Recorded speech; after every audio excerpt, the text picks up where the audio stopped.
Hello and welcome to Bloodstained Randomizer Bingo. We've got a race between Alucard2004 and Vrukiel here. In fact, we're the ones commentating here today, so hey Vrukiel. Hey Alucard, how's it going? Good. Bloodstained is a relatively new Metroidvania that's come out fairly recently. It's got kind of your classic Castlevania mechanics. You equip items and you kind of run through the world and you're trying to explore different areas of the map. You may have to backtrack through those areas in order to gain progression. But the developers of Bloodstained, who also have been involved with the Castlevania series, decided to create a randomizer built into the game.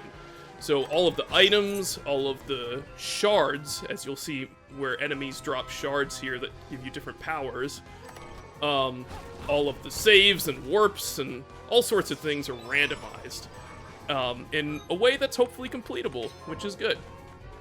And on top of that, we're playing bingo today, where there's a card full of objectives and you're trying to accomplish all those objectives as quickly as possible. So we have, us playing the race here, but you gotta also think about in the back of your mind what the objectives are and how to complete them. And so, we'll talk about what these objectives mean, what they do, but we'll also be on the lookout for different progression items as we kick things off here in the game.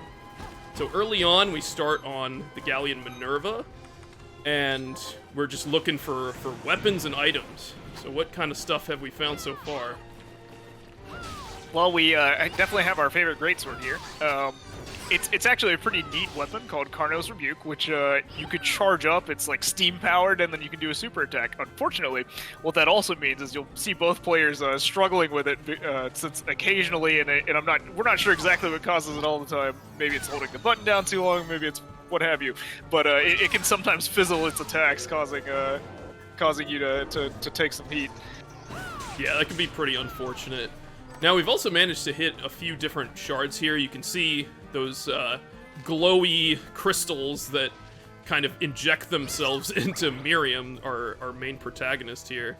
So, those shards give you, the powers of those enemies. Now, with Randomizer, all of those shards are all mixed up, and so different enemies have all sorts of different kinds of shards.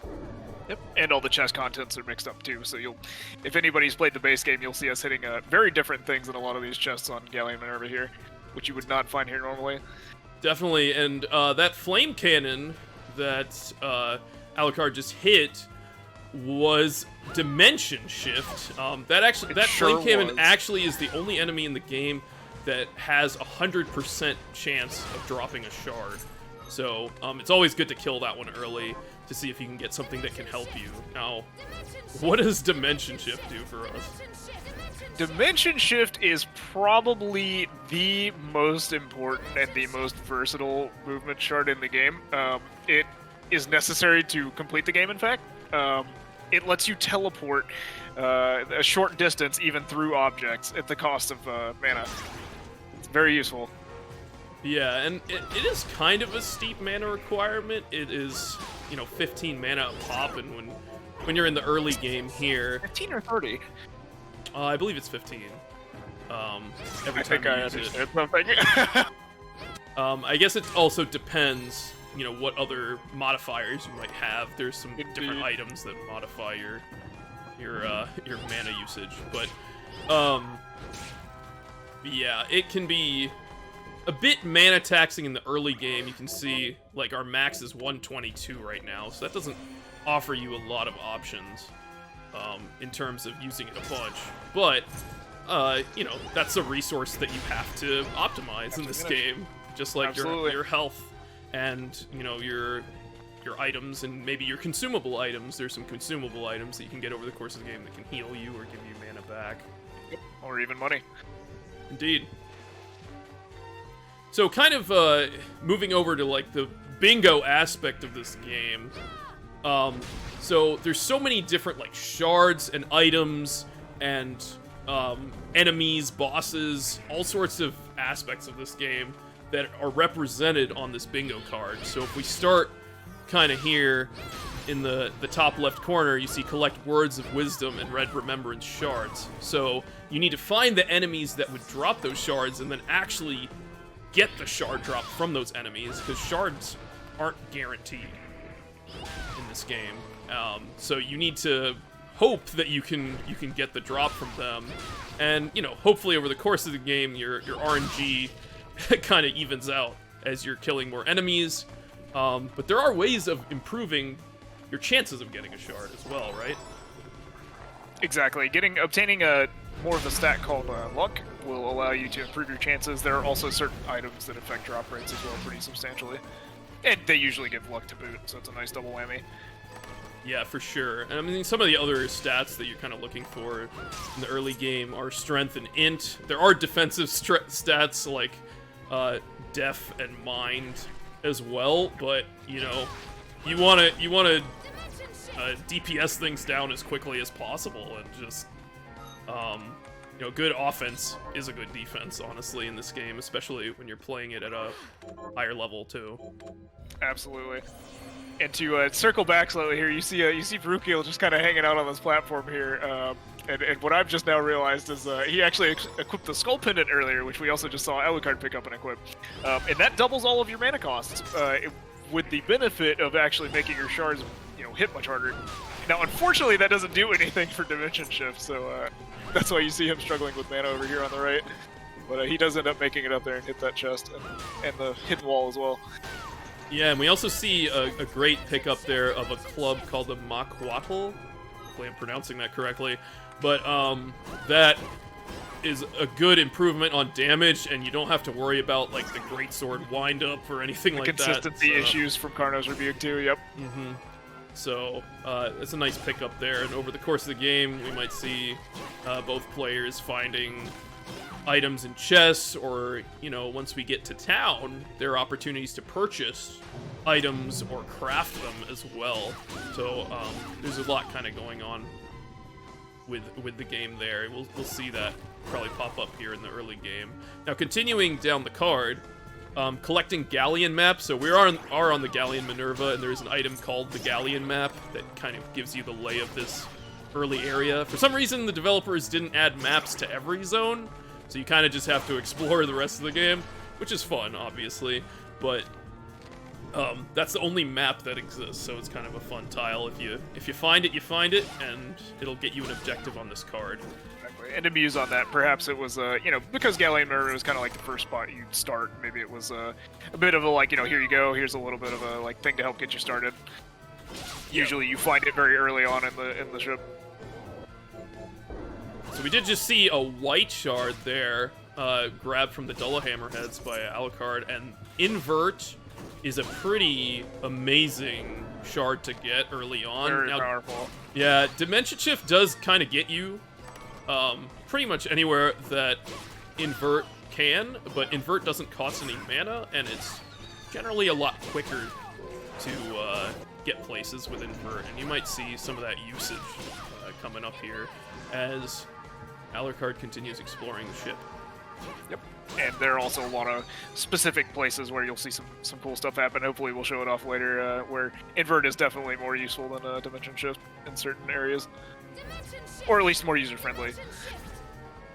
Exactly. And of course you'll hear Miriam calling out all these words, Dimension Shift and at all times. Invert for every time. It's all in good fun. Some of these other cards or tiles on the bingo card are pretty straightforward. We have like 400 MP, so once you hit that threshold, then you're good to go. There are various HP ups and MP ups across the entire game, and so you can pick those up, or you can level up your character after gaining a certain amount of XP in order to improve that. There's food that you can eat in this game that gives you permanent buffs as well, that can modify things like that as well, and that can be really powerful. Yeah, getting permanent stats is no joke, to be sure. Definitely. We also see Vrukiel here taking on the first boss of the game, Vipar. Not always an easy boss. Yep, for sure. It looks like he he might be going for one of the other tiles that we haven't mentioned yet, which is to defeat 3 bosses with the same shard, which is a tad brave. You see, he kind of gave up on that now halfway through this fight, noting that he can't get there with the amount of mana that he has this early. Which we talked about it a little bit earlier. Mana is a super limiting resource early, and it's something to be very conscious of. It takes an unfortunate death there. Like if the RNG goes poorly in this fight, it can be pretty bad. Where you see all those tentacles, kind of all over the place, and then. Vapar can also spawn Sema, as you can see on Alucard's screen. Like, those Sema are really annoying because they can, like, spit water at you, and if your damage is too high, you'll, like, kill them in one shot, and they need to... You want to use them to, like, block the water attack that Vapar's spitting at you. You can see all these Sema on Alucard's screen right now. You kind of want to hide behind the Sema in order to not get hit by that spray attack that's happening there, so but it's a tricky fight for sure. You can see just going at it with the club there and not worrying about trying to use a shard kind of got the job done a lot quicker, but definitely props to Vrukiel for braving that one out. Vrukiel's definitely struggling a little bit though, even though he's trying to go for it. Yeah. The Sema start getting out of control and you can't use mana to kill him. Yeah, so kind of one of the interesting things that just happened there is we did fully explore the Galleon Minerva, so Alucard did hit up all the map tiles on the ship, so that's complete, and that's earned 1 point. And, our goal here actually is to collect 13 of these objectives. The first person to 13 wins. Indeed. So, we'll just have to see, how Vrukiel responds. He could get the same exact tile to help accomplish his goals, or he could go in a completely different direction. Yeah, and that's really the beauty of these bingo races here, is just that there are really a lot of different paths you can take. Mm-hmm. So, as we see Vrukiel continuing the fight, hopefully making it on through, and Alucard kind of exploring the town of Arventville, talking through some of these other tiles. We got 50% map completion, so, over the course of the game, you just need to discover more map tiles. Kind of goes hand in hand with the fully exploring of the Galleon Minerva, which is nice. And then we have defeat Bloodbringer using only Bloodbringer familiar, so they're familiar-style shards where you can have basically a pet. And, you want it... basically, it's getting a shard of an enemy that's already in the game. So your pet is basically an enemy that's in the game, and you get to use it, and it'll just act on its own naturally and hit things for you. So if we end up finding that shard, that can be a valuable boon for this card in particular, this bingo card, because that's here, that's an objective.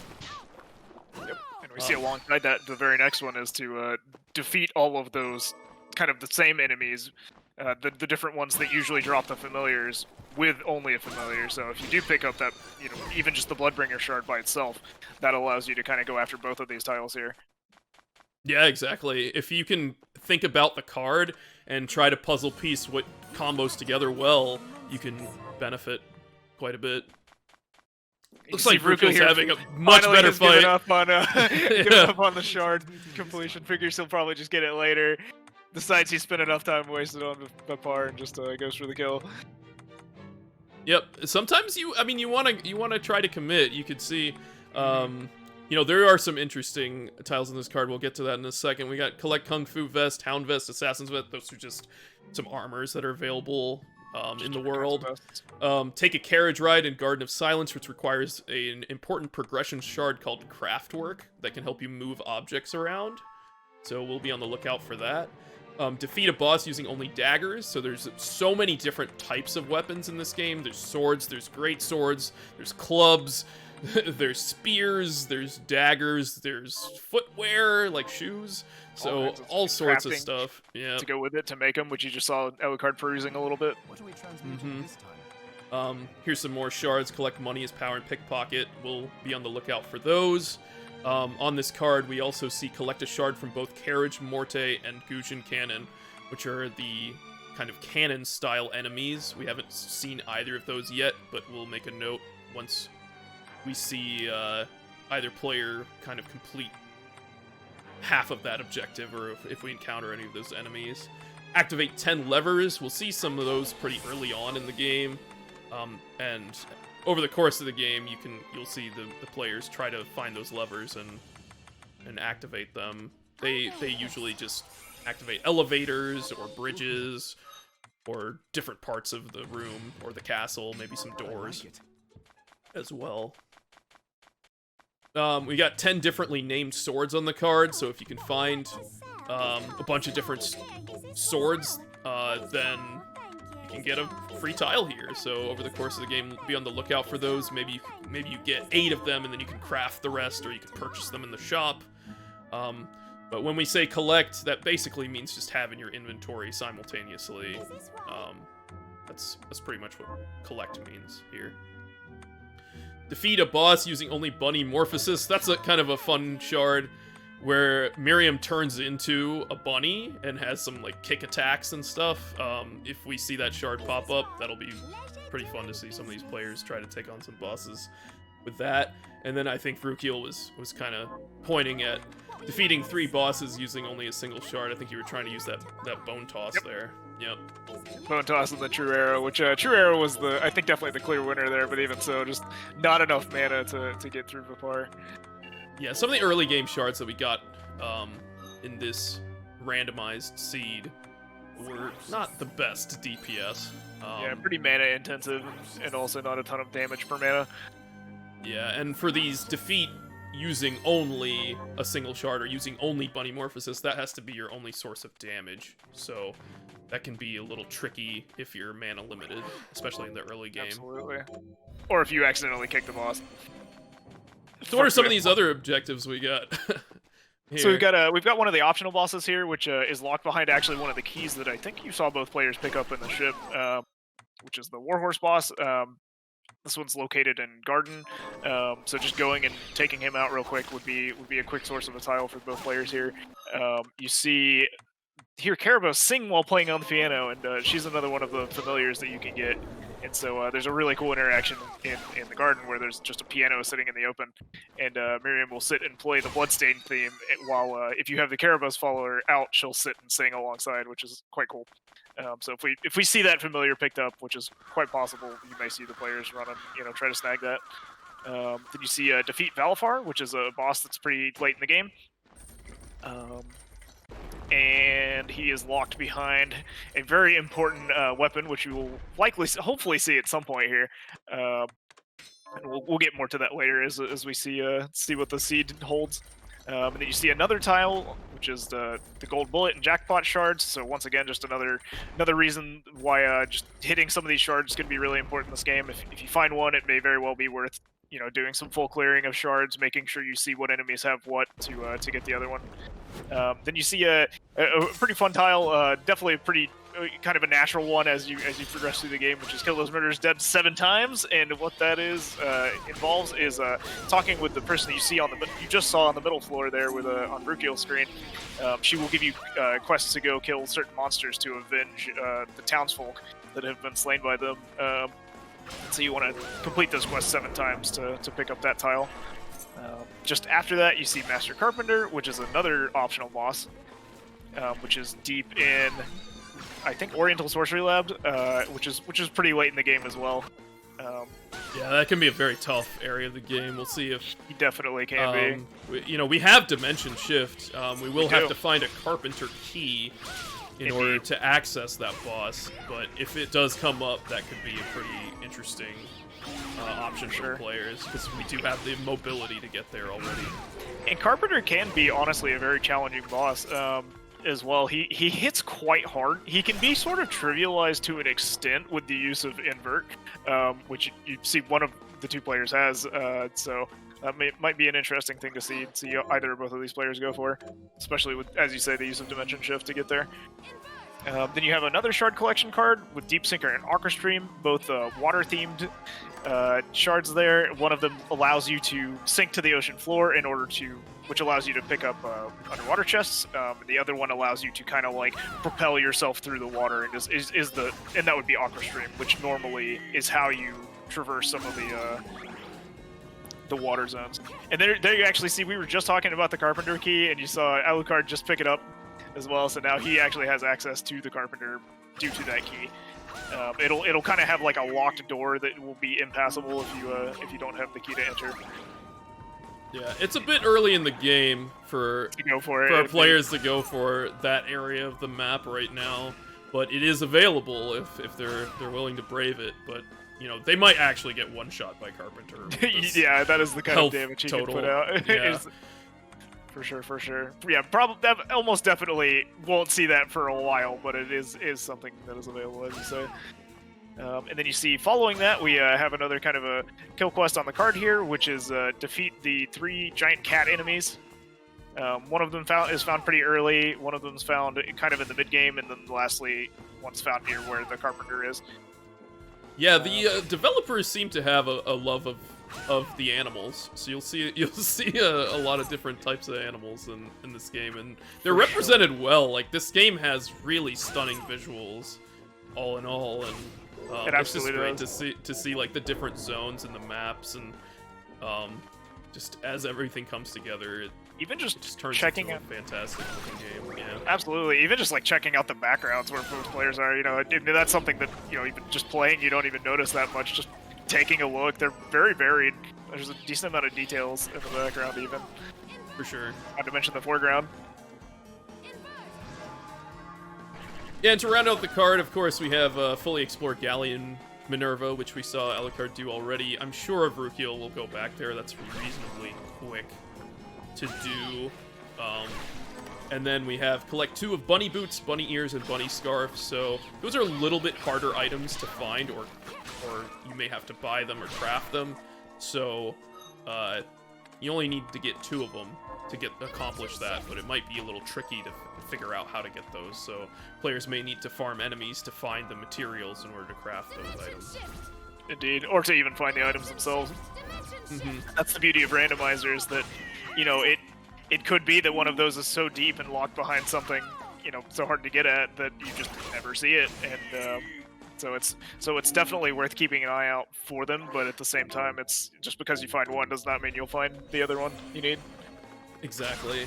So, you know, now that we kind of talked about the card, you know, both players are kind of going through the entrance area of the castle. Alucard did just find a pretty significant item called the Zangetsudo, which is an important quest item in this game that allows you to access the end area of this game called Den of Behemoths and the Glacial Tomb. So, there are some tiles on this card, like Valifar, defeat Valifar, and the Carriage Morte and Guzhan Canyon. The Guzhan Canyon is down in the Glacial Tomb.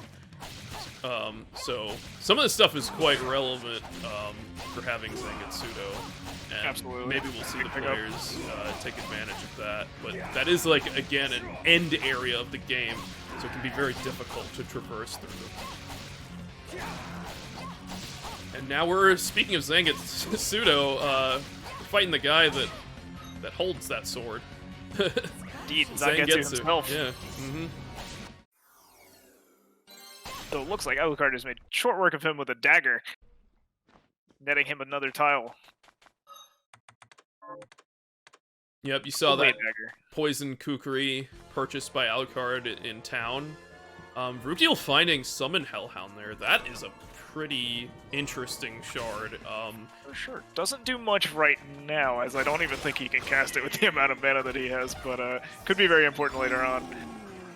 Yeah, it's probably one of the best shards in the game in terms of DPS, but it consumes 200 mana per cast. And, you know, being able to regen that mana can be a problem, especially if you want to try to cast it again. Absolutely, yeah, if you want to cast it more than once. Mm-hmm. Now, there is another item that goes really well with it, called Jeeble's Glasses, and it's like an end-game item that you can only get, you know, once you've kind of mastered the game. Johannes in town gives it to you, and it's just randomized. In Randomizer. Just find it. Yep, so if you find it, it literally takes all of your mana costs out. It removes them. Everything's free. So when you Vrukiel with Hellhound and utilizing a lot of Dimension Shift, as he actually did not hit invert early, as Alucard did. Really might be hoping to see those at some point. Yeah, actually using Dimension Shift to good use here, being able to, get through that Iron Maiden that normally you'd need to use Craftwork to push out of the way. You can use Dimension Shift cross the bridge as well. Exactly. Very efficient movement here as Alucard heads towards the boss Craftwork.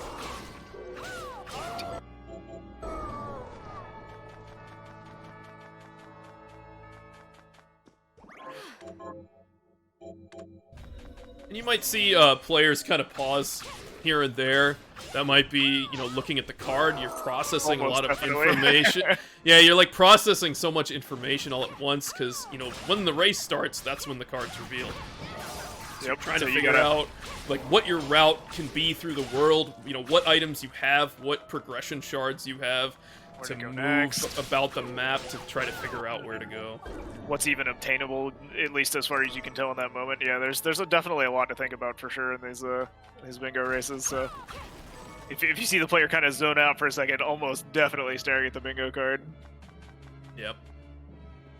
And you almost see Vrukiel walk up to the piano here, which I was referring to earlier.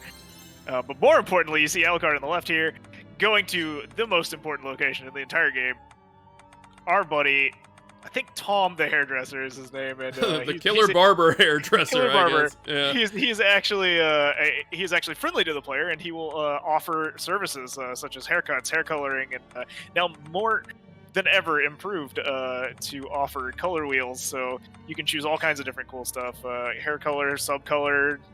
So you see like the tips of Miriam's hair there change to a nice kind of bright green to go with the blonde, and yeah, lots of different customization options there. It's something we try to go for every race, just because it makes it a little more personal and a little more fun. Definitely. Now we did see Vrukiel pick up Gold Bullet there off of the Simian, which can be a tricky shard to farm. Absolutely. So that's a really nice hit, because that is on the card, and we need Jackpot, too, to kind of seal the deal on that objective. There you see, he's marking it as well, was almost definitely taking a moment to stare at the card and be like, wait a second, I think this is important. Yep, and it is good to sometimes just collect yourself and try to think about what objective you want to focus on, because the card kind of dictates what area of the map that you may want to go towards, and there may be multiple areas of the map that you want to go towards, and especially with getting great movement like Dimension Shift early, you have whatever option you want. You see Alucard kind of spending more time in Cathedral and Vrukiel spending more time in Garden, which are generally the directions you can go in the early part of the game. For sure, and then from there you kind of have the option to branch out into a few different areas. Yeah, you can also see Dimension Shift being put to good use there by Vrukiel, kind of snagging some chests. Lots of chests you can check with Dimension Shift, to be sure. And you don't want to leave anything behind. There are areas locked behind certain items, although we do have a lot of them already. We found the Aegis Plate earlier, which lets you, like, prevent damage from spikes and traps and stuff, which is really good. Yep, including lava. So lava. Just wear an armor and home free. No problem. The heat never bothered me, anyways. I think that's how it goes. Yeah, I think that's how that song goes. Yeah. You see Vrukiel starting to go towards the tower here. He's worked his way through Garden. It's the next logical progression. This is one of the two ways you could go from here, either into here or into Underground, so he's probably going to go through and check a bunch of chests in here. Yeah, the tower actually spans, like, multiple levels. And what's interesting about this game is there are 3D areas of the map that are kind of like this. You can see, like, the whole area curving as you're walking through it. And in those areas, you can't actually use Dimension Shift.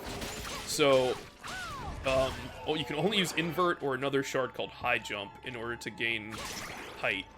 You can also use Double Jump as well. Double Jump too. Which are definitely shards that we're going to be on the lookout for. Those will help. Yeah, I think it's Reflector Ray also doesn't. work, maybe? Correct. Is that true?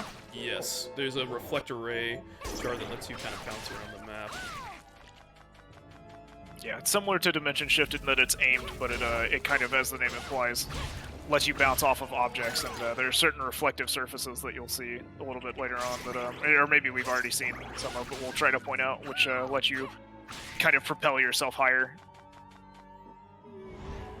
You see Alucard kind of farming a lot here over on the left side, kind of just trying to get shards for progression or for the card itself, since there's a lot of relevant shards on this bingo card.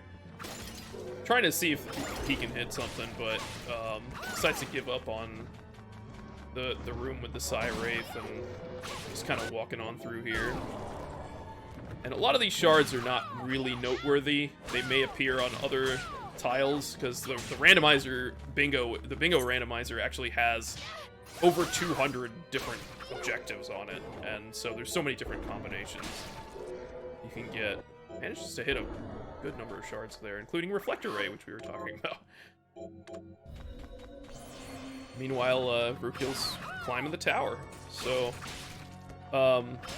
this tower section kind of leads naturally over to the library, and libraries are like a really great place to go in the early game, as you can talk to one of the NPCs in the game called OD.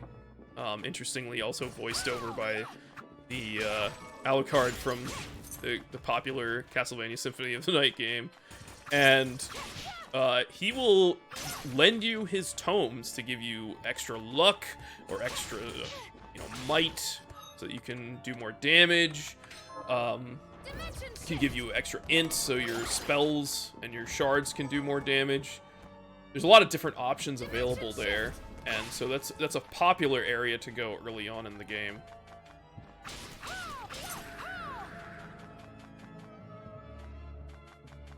So yeah, we see Vrukiel heading over to Livra Ex Machina, which is the library of this game. You will see definitely a lot of parallels in Bloodstained to the Castlevania series. Right, for those familiar. Absolutely. Alright, so Alucard taking a warp back to town. Mm-hmm. Exactly. Go ahead. I didn't want to cut you off, please. No, that's exactly what I was about to say. Yeah, since the saves and warps are all mixed up, you don't know when you're going to hit a warp or a save, and you're also trying to accomplish all of your quests here for killing all those enemies to get vengeance. Yeah, a well-placed warp can definitely be quite the boon, whether it's to stock back up on health, on food, check the shop back out if you can afford more things, check in crafting. There are all kinds of reasons why you would want to go back to town, as you say. Quest completion, especially with the card being represented, or quest card being represented here with the kill those murderers dead 7 times. Yeah, there's tons of reasons to go back to town. Oh, what would you like to sell? Is here you are. Is ladies' hall. That is this ladies' hall. Yep, and as you kind of grab different chests and things, you'll know, what's valuable, what's not. You can see Alucard's selling a lot of crafting materials, because some of those can sell really well, and you can use those to buy great items like Solomon's Ring here, which increases the chances of shards dropping and improves your luck and other stats by a lot. One of the more powerful rings in the game. Mm-hmm. And important to note there too, I think Solomon's Ring wasn't something that, if I recall correctly, was not something that started in the shop either. So like items, or maybe it was, but either way, it was not. Yeah, you're right. It wasn't. Oh, a lot of there are definitely like trigger points that, and I don't remember them off the top of my head, unfortunately, but that add more items to the shop. I know defeating the glutton train boss, which is an area we may or may not see explored during this seed. Adds a certain amount of items to the shop, which it's very important to be conscious of that, as well as it may since it's all randomized and there's so much information going on, it can be easy to forget to check that once things have been added. We haven't mentioned it, but I'm sure you've seen by now that our players are, backward dashing. There is a lot of interesting movement tech in this game. Obviously, we have the movement shards, but there's also a backdash that you can perform in this game, and when you just press it, it goes really slow, and you have a lot of like recoil time, and you have to wait till you know Miriam corrects herself effectively until you can press it again. So there is a technique called backdash canceling where you can press down at the right moment, and it allows you to effectively cancel that recoil, and then you can backdash again. So you'll see that happen a lot throughout the run. Definitely faster than walking. Yeah, if we're so lucky to hit the accelerator shard, then we'll have a great gotta go fast moment. Because that allows you to move at insane speeds. That it does. I think what you're seeing here is you're seeing Alucard work on that defeat a boss with the same shard tile now. Yeah, Opting to use the only one damaging ability for Craftwork. Yep, the flying daggers there. Quite effective. There's another pretty nice shard, Bolide Blast. That can do a lot of damage, but comes at another steep mana cost. Absolutely. I think you're seeing Vrukiel here go back to the ship to check on probably finishing off that Galleon Minerva tile down there that you see, which Alucard has already obtained. Yep, you see him exploring the tiles as well as grabbing chests with Dimension Shift.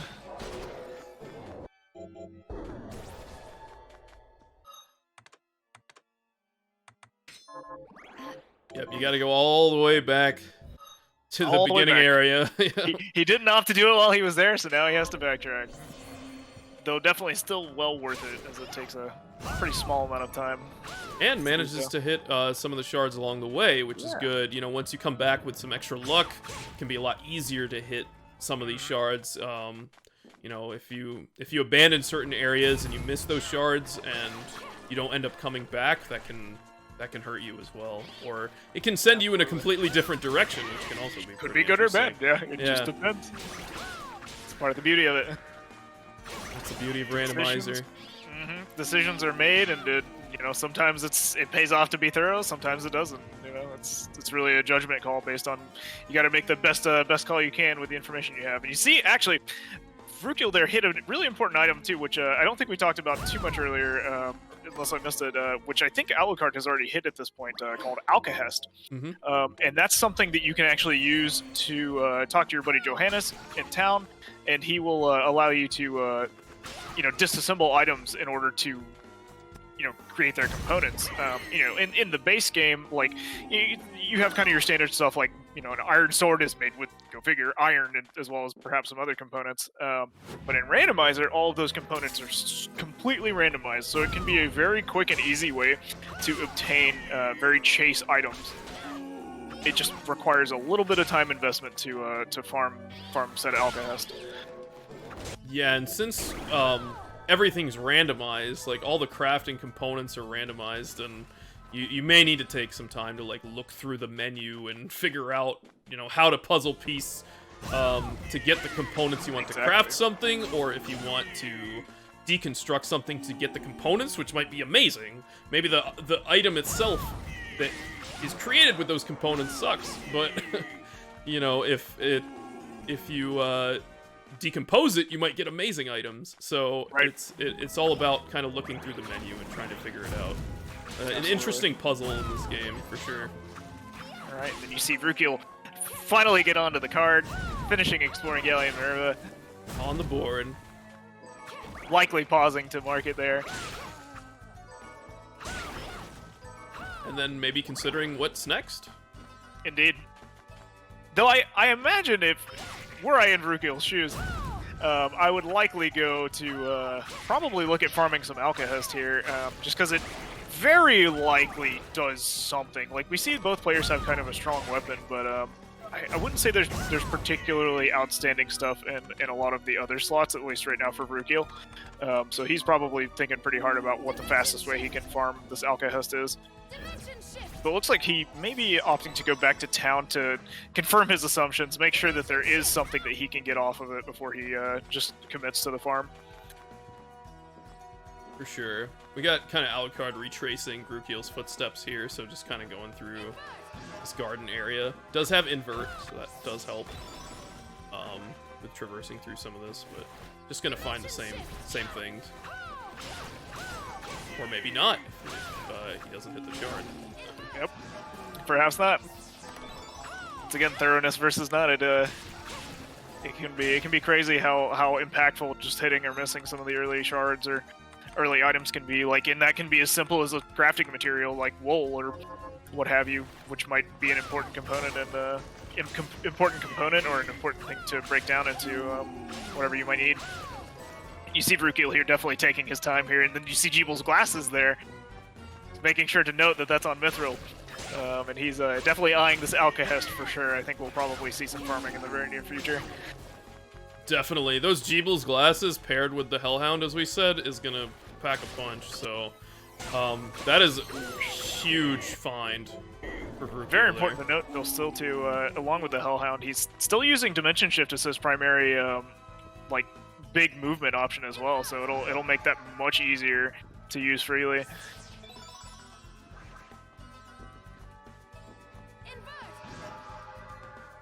So probably off to farm more. Yep, going Almost back to the definitely. Yep, here we go. Waffling a little bit, deciding which way he wants to go. Almost definitely going to the ship, though. I guess you can warp there. That's another way to get there. Yeah, it looks like that's what he's opting for. Because there are a couple spots you can go grab Double Hammers, but deciding on what way to best get there is you know, if you're going to be farming something for a while, you really want to be in the best spot. But easy access to town is maybe a consideration as well. One of the things we saw as Vrukiel was flitting through the menu there as well was that a Valkyrie dress was craftable. That's a pretty, not only cool item because it changes your costume, but also gives you a lot of luck and a lot of defense. So he may opt to make that first, just to speed this process up a little bit. Alright, so Alucard was going right, but now he's going left over into the Warhorse room. Taking on the Warhorse boss. Yeah, so we'll see how he handles it, but does have Bolide Blast, which packs a huge punch here. And he gives plenty of apple juice to drink to restore his mana as well. Yeah, identifying in the shop what you can use to replenish your mana and your health if things go bad, or if you just want to speed things up and drink all this apple juice to get your Bolide blasting, and you can see how much damage that's doing. It's a lot. And one of the effects too is that it seems to kind of like stagger, especially this boss as well. I'm not sure if that's a global effect or not, but it really packs a punch. Yeah, this shard kind of like stun locks a lot of enemies.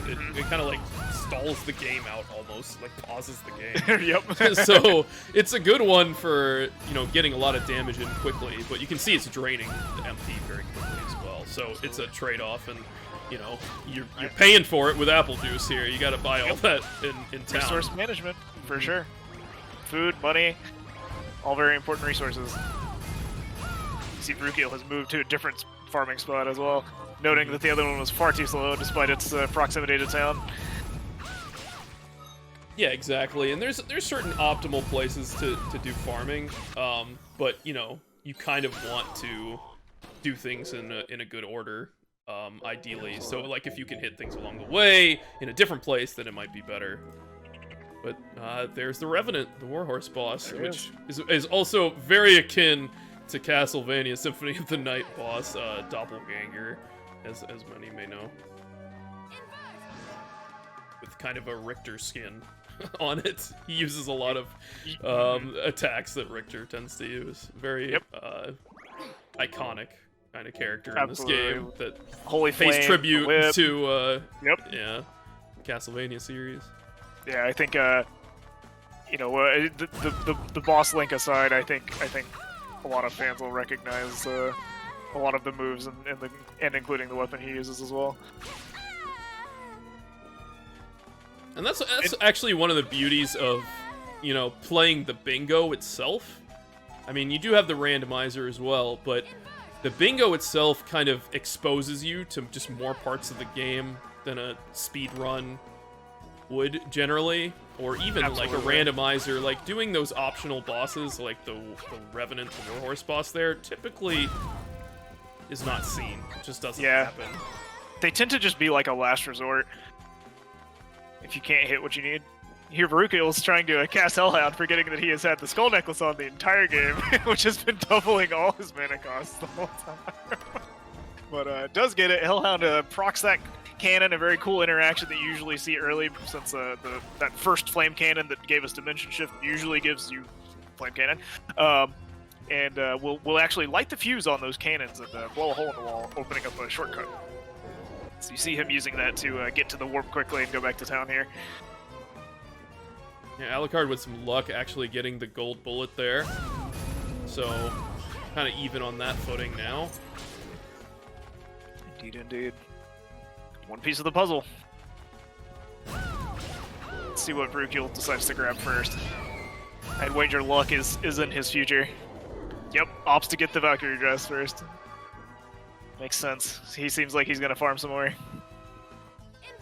That makes sense, because if you get more luck, then you can just get more Alcahest, and then you can use that Alcahest to get whatever you need. Exactly, a compounding effect. He goes for that first. Almost definitely going to go grab Jeeble's glasses. You see him favoriting the swords here to keep a count on him, to make sure he knows how close he is to 10. Yeah, this is interesting. It's like a different approach, because basically Vrukiel's preparing to be unstoppable once he leaves town, versus Alucard is kind of going slow and steady through things. Exactly. So it's kind of a different frames of thought, and maybe if Alucard identified that he had Jeeble's glasses available or something, then maybe he would have gone for it. Maybe, sure. Maybe not. And there's Jackpot. There's Jackpot. Hit the jackpot there. There it is. Right next door to the gold bullet. So that's a quick tile to grab. Very fortunate. What was that off of, actually? I think I might have missed it. Yeah, I think it's the Care Boss. Care Boss, got it. Yep. And this is kind of the entrance to the train area. You need an item called the Silver Bromide to gain you access to the train. So right now, neither of our runners have found that item. But there are unique enemies here, like these lilies. You can see them in their bunny form. That's where bunny morphosis comes from in the vanilla game. But there are some unique enemies to farm up. Absolutely. I think it's 3 of them in the same room, so pretty good spot that you can access pretty easily from garden. And of note, an important one, the Carriage Morte there. Or Carriage Mort, that one is on the card here. We want to collect a shard from both the Carriage Mort and the Guzhan Cannon, so once we see a Guzhan Cannon, which is in the final area of the game, the Glacial Tomb, then, get another objective. Absolutely. And, of course, with all of the different shard-related tiles on the card here, it might be relevant to boot. So I don't think it ended up being that time, if I remember correctly. Yeah, I think it was like Augment. Augment. Yeah. Con, maybe, or something. Yeah, Augment Con. Looks right. Definitely a natural thing to go after here. Yep, so, I mean, looking at the card, what's kind of a natural progression of where to go? Like, what would be some good options, you think? Like where Vrukiel should go with his his power that he's about to start getting amassing. For sure. Yeah, I think Kill Those Murderers Dead is something that both players are going after currently. Definitely something they have their eye on. Shards can be really hit or miss depending on how thorough you think you want to be as well. I know Vrukiel looks like he's collecting swords, so I think that's something that we'll see. Levers are also something that are kind of just on the way. I think those are all definitely things that we'll see happen. I wouldn't be surprised if he, just not knowing exactly where things might be, he probably will go for just going somewhere. So heading towards those levers might actually, levers or bosses, especially the optional bosses, may prove to be what guides his routing here after he finishes getting some power. Yeah, I mean, the upper cathedral area, we did see the lower cathedral area where that Craftwork boss was, but the upper cathedral area has 3 different levers that you can get up there, but it is a little bit tougher part of the game. But, with the damage output and the health that these guys have, it should be pretty easy at this point. Especially once Vrukiel snags those Jeeble's glasses, he'll probably be able to just blitz through whatever he deems worthy of time.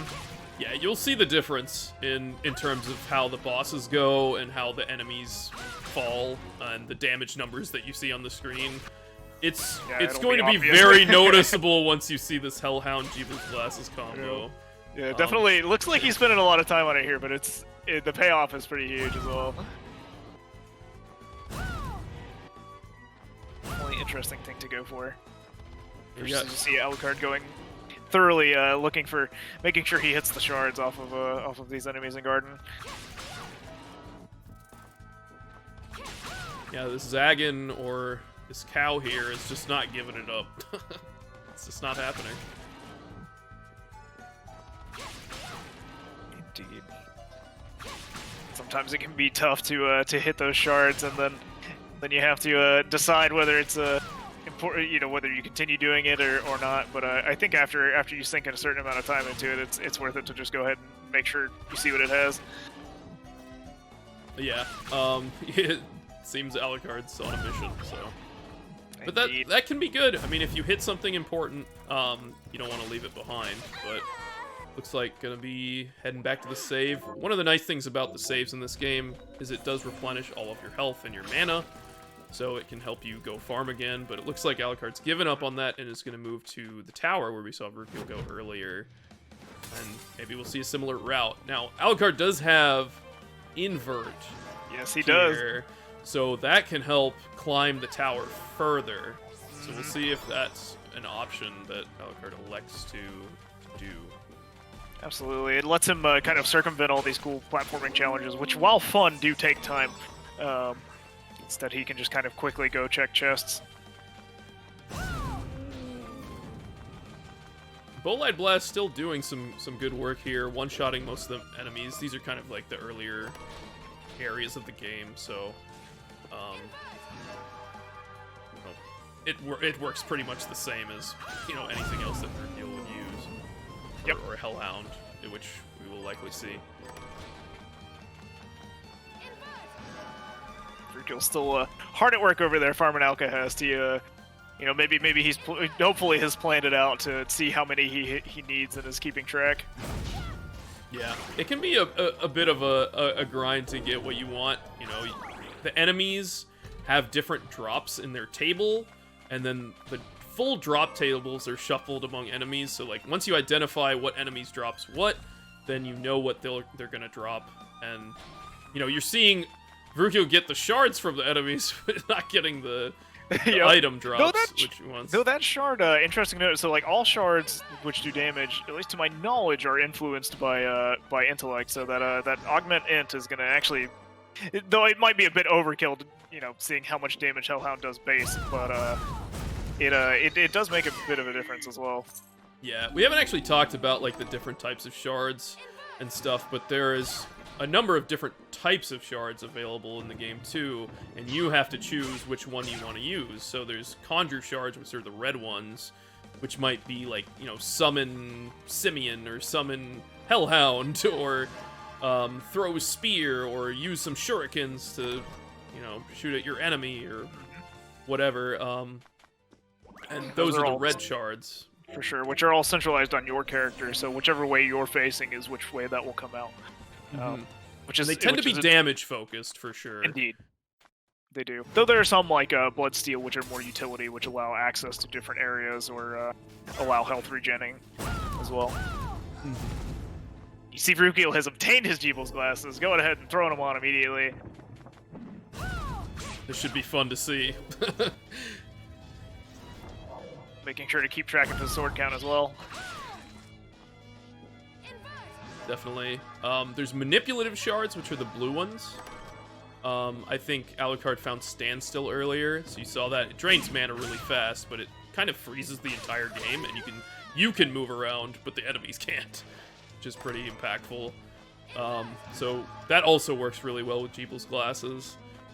Then there's the directional shards, like Dimension Shift, that help you move around, or Bolide Blast. There's a damage shard that's directional, so you have to aim it, and there's a certain radius for that particular shard.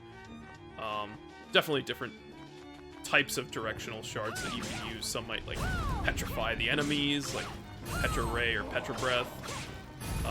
Some might poison the enemies. There's like acid jet, stuff like that. So many different types of directional shards. They can be utility, they can be damage, whatever you want. And then there's passive shards like the Augment Int that you saw Vrukiel pick up a few times, which just work on their own. Those just give you extra int in this case, so you just have more intelligence, which makes your shards do more damage. Absolutely. And then one of the more important ones that we've seen too, or that we haven't seen, I guess, maybe this seed, is Augment Luck, which would allow you to get drops more quickly, farm shards more quickly, and when you're going for that kind of stuff, it's pretty important. Mm-hmm. And then the final shard is the familiar shards, and hopefully we'll see some of those because there's some important objectives on this card that relate to those. Absolutely. I think we're gonna see. We're actually seeing players do a bit of a high five here in a second. I think Yeah, going after, it's crazy. After all this, like Alucard has bailed, but it may have been. Oh, he's going for the Shard Challenge, perhaps. I'm speculating. Guess we'll just have to see. We know what Vrukiel is gonna do. This boss. It's pretty clear. Vrukiel's gonna press the Hellhound button, and then Andrealis is not going to stand a chance. 328 damage, and it used no mana. Quite hefty. Only taking, what, 5 Hellhounds to finish off Andy there? Perhaps 4, even? And there's a white shard, so that's the other type of shard that we didn't really talk about, which is skill shards. The white shards might be like Invert or Shortcut that we've seen so far. There's also Double Jump, High Jump, Deep Sinker, which we saw on the card as well. There's a number of good white shards out there, which help you typically with progression or movement. Absolutely. Shortcut being a very useful one, but not quite as useful as perhaps a Invert. It allows you to kind of set up like pre-made equipment loadouts and including shards loadouts, which let you swap between them on the fly, which can be very useful for saving menu time. Yeah, it's actually a really nice shard to if you only have like Dimension Shift and then maybe another directional shard that you want to be using for your damage. Right. So you can kind of swap between those quickly. Absolutely. Again, all this dimension shifting that we see Vrukiel do through the library to go into this upper area is going to be free of charge, because those Jeeble's glasses are doing some work here. Absolutely. Making it much... like, this would be possible without Jeeble's glasses, probably, but there would have to be almost definitely some consumables being used, like some apple juice, for example, like we've seen Alucard do. Mm-hmm. And akin to the rest of the Castlevania series, you can, you know, in those games you hit candles and you can get back mana, but similarly, like the candles here, or the drop mana roses, which give you mana. They do. But luckily, once again, Vrukiel does not have to worry about that. He can just Dimension Shift and Hellhound all he wants with those Jeeble's glasses.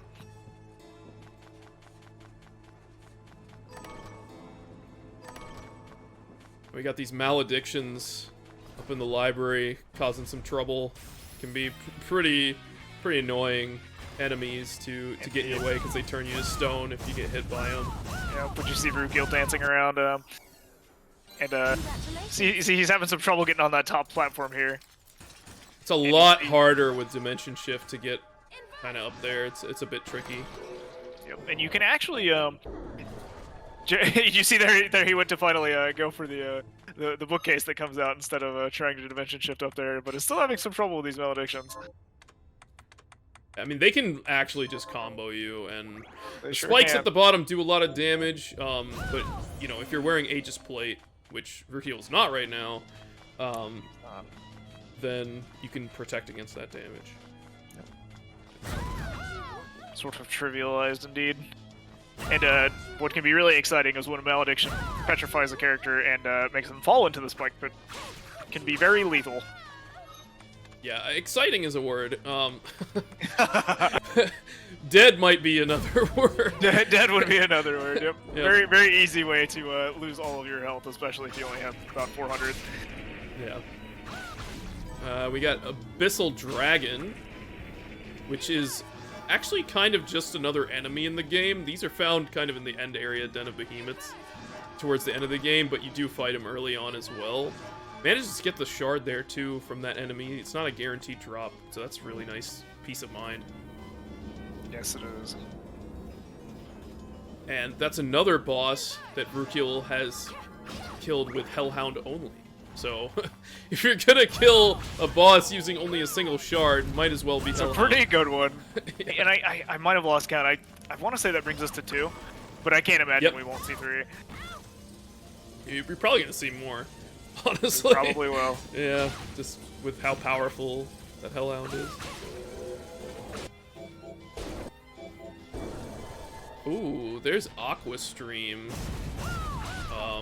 I believe on the chair mimic there. So that's a good find. It is kind of half of a tile here on our bingo card, so that again helps you swim around in the underwater areas, but important for the card. And we see another lever activated as well. Vrukiel should hit some up here too in the Hall of Termination.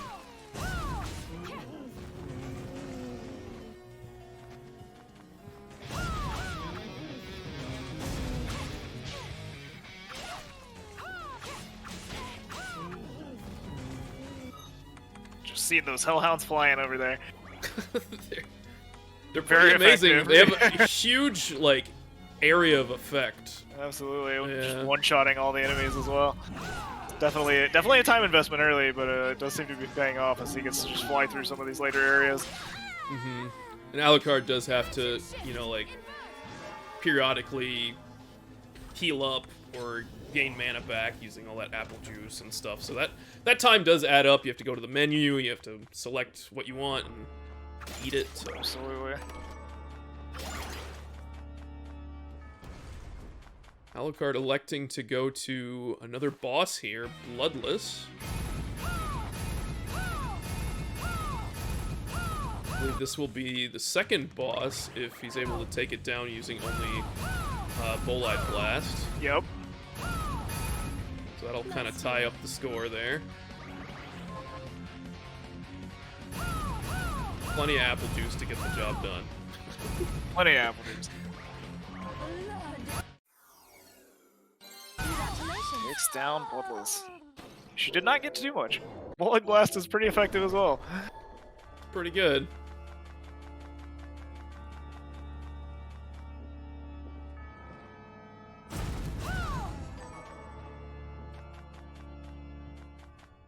So Vrukiel is actually heading up to this Hall of Termination area, which has an interesting boss in it called Jeeble. And, you know, hey, we have Jeeble's glasses, so rip that guy, I guess. But They were a gift, of course. They were a gift.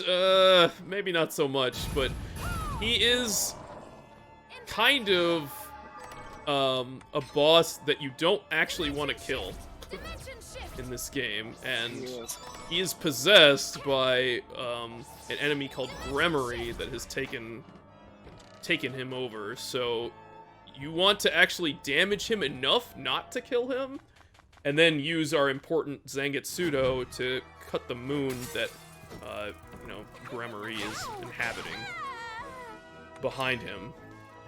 So you have to be kind of careful with Hellhound because you might do too much damage and defeat him. And if you defeat him, you actually lose the game. You game over. It's done. And you may have to reload from your last save. So you have to be kind of careful here. So we'll see how Vrukiel handles that. And there is a lot of benefit to doing that Jeeble fight because we see defeat Valifar, which is opened up by completing that Jeeble fight successfully. The Gujin cannon as well, as we mentioned. So Absolutely. Yeah, by cutting Gremory where she resides, taking over our friend. It has her inhabit a different moon in the game, which will hopefully show off later, and then progress as Alucard was saying into deeper areas.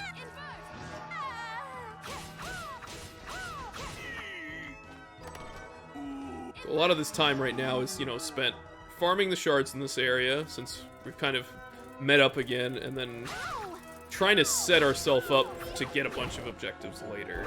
That's kind of where these players are going right now. Yep, just kind of exploring, using, once again, some of these lever locations, as well as, like, the optional bosses as guides, perhaps, and just kind of seeing what we can snag on these cards. Yeah, and checking the chest is important too. You might find the Galleon map, you might find a sword that helps you towards that 10 sword objective, you might find those vests. You might find MP ups, which see both players are kind of getting a little closer to that 400 mark. Definitely.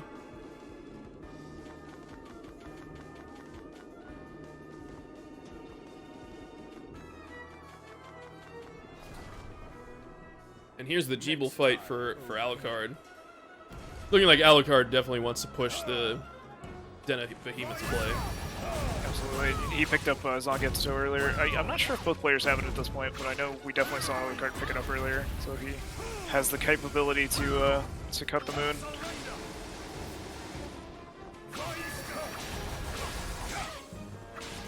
And again, you have to damage Jeeble enough in order to be able to cut that moon in the first place. So Right.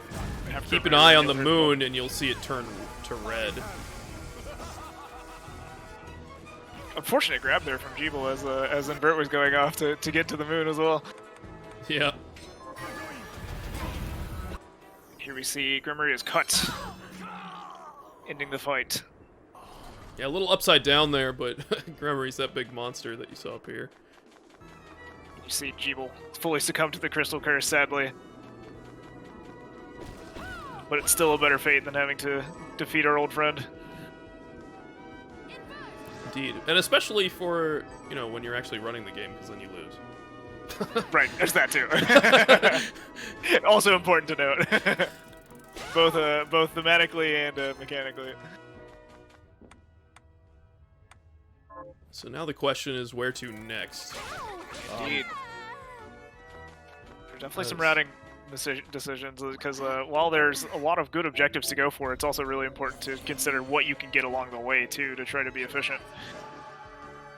Yeah, you kind of want to hit areas that have either, density of shards or density of items, and depending on what you're looking for. I mean, if you can do both, great, but typically certain areas are a little more item dense, like the underground, this cathedral area that you see Vrukiel in, that has a lot of items in it, and certain other areas like the garden tend to have like more shards.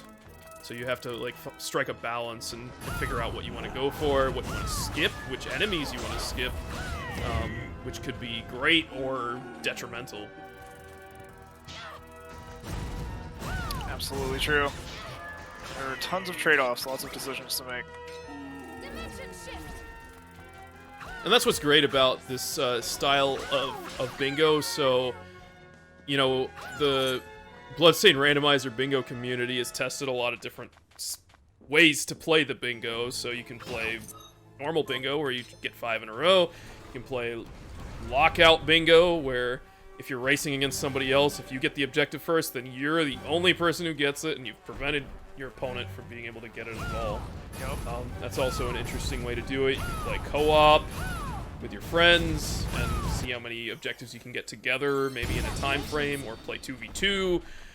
The sky's the limit with these, but we found the 13 objectives, first to 13 objectives, to be a pretty well-balanced way to play the game, in that you can kind of not have the urgency of, oh, I have to get to this objective before my opponent does because of lockout, which, definitely adds an element to it, but you can route in so many creative and different ways, and you're seeing that here right now as Vrukiel picks up his second objective.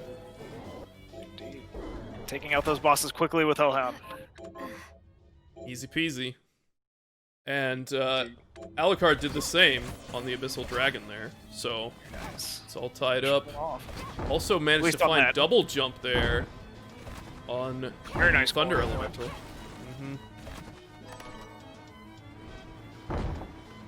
You see And- Vrukiel opting to kill the Axe Outsiders here to get the quest completion. You see Demon Slain in the bottom right, maxed out at 5 of 5.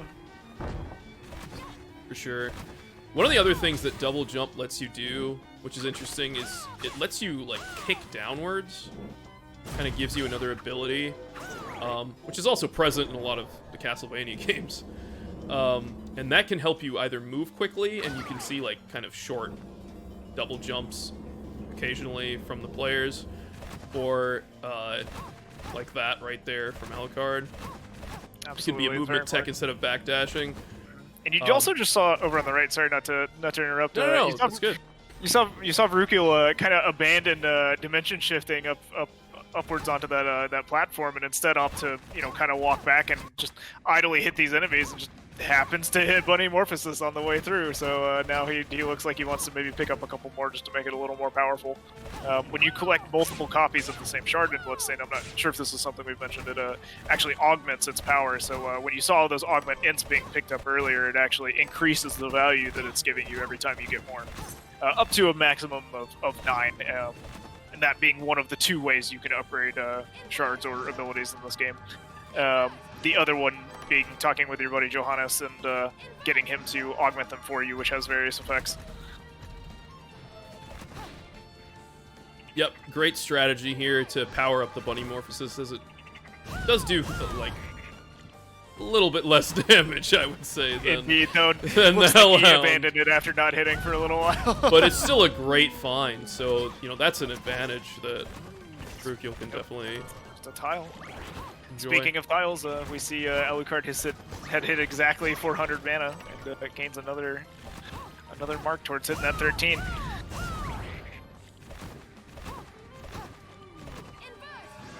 Yeah, definitely taking a good start to this randomizer, but we did see Vrukiel lagging behind, farming up the damage, so we'll see if that speeds up over the course of the Exactly. run. That's a trade-off for sure. Indeed it is. So Alucard is exploring kind of a new area of the map here, which is the upper tower. There is a boss, Valak, here, which is the Twin Dragon boss that you can fight to get a shard and access to a couple items.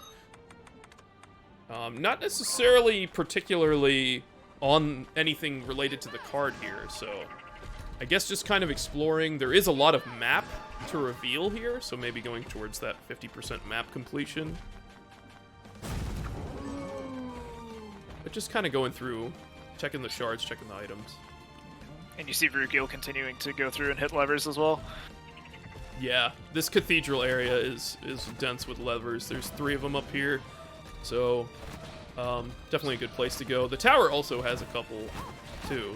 There's 12 in the entire game, so this guy's gotta get most of them. Yep. Definitely some memory needed there to remember where exactly all of these are. Yep, you gotta crash that bell into the floor. Which opens up this little area here with a chest and another lever. Additionally, and important to note, there's a shortcut here which Vrukiel may opt to take, and you see he does, which leads you actually back downwards. Back towards the upper entrance area. Upper or lower cathedral, I suppose, is maybe a better way to put it. And might finally see him go and change his customization options here, get his haircut. Here we go, and all those hair apparents you've seen over the course of the game, you might be wondering what those are. Those are basically different hairstyles that you have available, so you might see a lot more options for Vrukiel here. Interestingly, Alucard did just pick up the Galleon map in the tower, so that has given him another objective, so well worth trip over here. There's another lever.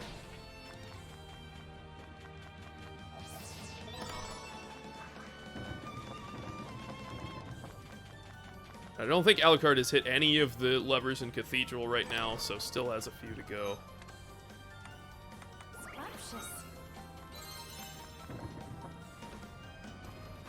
What kind of look are we going for? I mean, you got your Jeeble's glasses on. What you gotta kind of match those, right? Looks like the well, I guess the good thing about having nice like kind of plain white glasses is they kind of go with whatever. It looks like I kind of went for this classic look that I've been using lately, which I've been favoring, which is the red hair. Not to be confused with naturally red hair, but very red hair paired with a bit of an orange. A little bit of fall thematics going on. Nice. Yeah, and also something that's interesting is the Valkyrie dress, which Vrukiel's wearing, which is one of the best armors in the game for luck purposes, doesn't let you actually change its colors. So, it doesn't. You just gotta go with the Valkyrie dress itself. It's a bit of an override, and I guess Vrukiel figures he probably won't be swapping off of that anytime soon, so it doesn't opt to unequip it to change his base colors. You see him finally getting down to Craftwork, kind of going in the opposite direction. Looks like he's going for the Bunny Morphosis skill on this. Probably a good choice. Craftwork is a fairly painless boss to defeat. This is one of the things I love about Bingo, though. Like, you're literally a bunny kicking this giant hand boss. That is exactly what's going on here. Oh, accidentally flops off of Bunny Morphosis and melees the boss with the sword. You're gonna see him put out here. Yep. Whoops. Whoops, But indeed. You can reset to your save, and So, no big deal. And with Jeeble's glasses, normally your mana would drain here while you're in Bunny Morphosis, but no need. Not happening. For sure, and you see the single cartwheel, noting that it is very much not faster than backdashing. Decides to wait to Bunny Morphosis until actually in the room. Oh, what were you Round going 2, to Craftwork. say? Here you are. Is Hall, thank you. And it can be tricky to hit with Bunny Morphosis, as you basically have to be in melee. Yep, that you do. And if you run into the boss, he has a lot of moves which kind of swing him around and can be kind of dangerous, though granted, looks like Vrukiel has quite a bit of resources at his disposal. Takes down Craftwork with Bunny Morphosis, getting him a cool tile on the track. Oh, what were you like to Alright, call? bringing it back.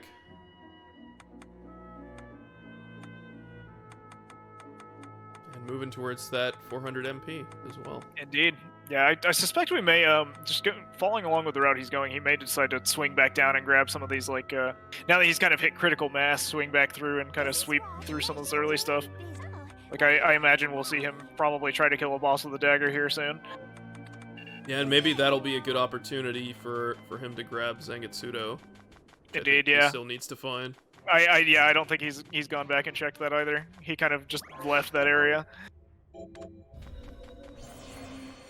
And honestly, I mean, this is working out pretty well in terms of the route. Like, kind of cleanly routing through areas. You don't really want to have to double back Right. through anything.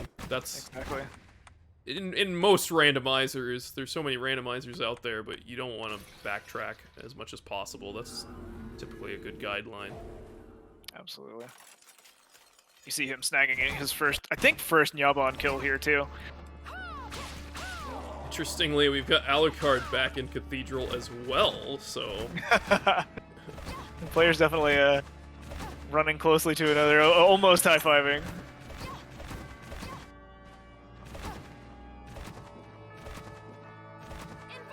likes to go up Cathedral here.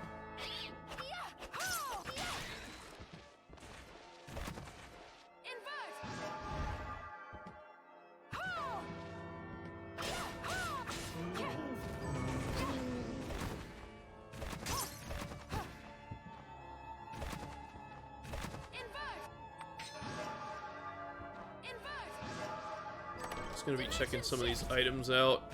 Being able to dimension shift through there kind of gives you some early access to the Oriental Sorcery Lab area, which this could be an opportunity to check that area out, but it is definitely a harder area of the game. It absolutely is. It also has very cool music, so keep an ear out for that. This, I know, I personally love the soundtrack in this game. It's fairly varied. It's got some very cool, intense pieces as well as some more chill pieces, but very solid soundtrack. Yeah, the music in this game is amazing, and I definitely love this one for sure. Yeah, that and the boss musics are definitely a couple of my favorites. Oh, important to note, Alucard just hit Bloodbringer, which is a very important shard. as we discussed way back, you might remember, it actually enables 2 cards. The one where you defeat Bloodbringer with Bloodbringer, and then defeating all of the familiars with familiar shards only. So with Bloodbringer, you can actually accomplish both of those. Yeah, and it's interesting how the familiars work. So the familiars actually will just, you know, fight on their own. You see the sword kind of there, that's the Bloodbringer alongside Miriam. And they'll just kind of do their own thing. But they also level up with you. So if you go into your menu, you'll see what their level is. And as you kill more enemies, they'll gain more experience too. And become more competent, really. Yeah, frankly, they just become better. And do more damage. Yep. So Vrukiel finally got Zangetsuto as well. Perfect. We'll see if that changes some of his routing. We're moving towards this white cat up here, the Kamikaze. So Important piece of that objective. that's 2 of those cats. We need to find the Macaron, which is black cat that's available over after the train area, or down in the secret sorcery lab in the underground area. So still 1 more to go. I think, I would wager to say both players are probably pretty close to completing the Murderer's quest as well, though it's been a little hard to keep track of with them quickly going through menus, I imagine, not wanting to waste any time.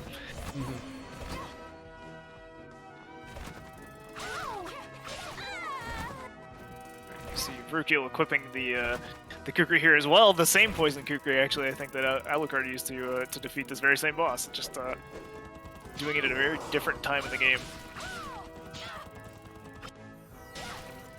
And then he realized he has not had his bunny scarf equipped, so he goes ahead and throws that on as well for good measure. Hey, adds luck. Luck's good. That's luck. So Alucard is actually trying to take on a Bloodbringer with a Bloodbringer here. You can see he's going immediately for that objective. Recognized that that was a really important shard hit. He's just going for it. It's kind of a Pokemon battle of sorts here. You gotta wait for them to duke it out. Now, fortunately, your familiar can't be destroyed by the other one. So. Yep, you just have to focus on probably not trying to die as much as you can while whilst your familiar has their Pokemon battle, as you say. All while trying to bait the other one into getting hit by it. And then you see Vrukiel has now completed his boss using daggers only, gaining him another mark.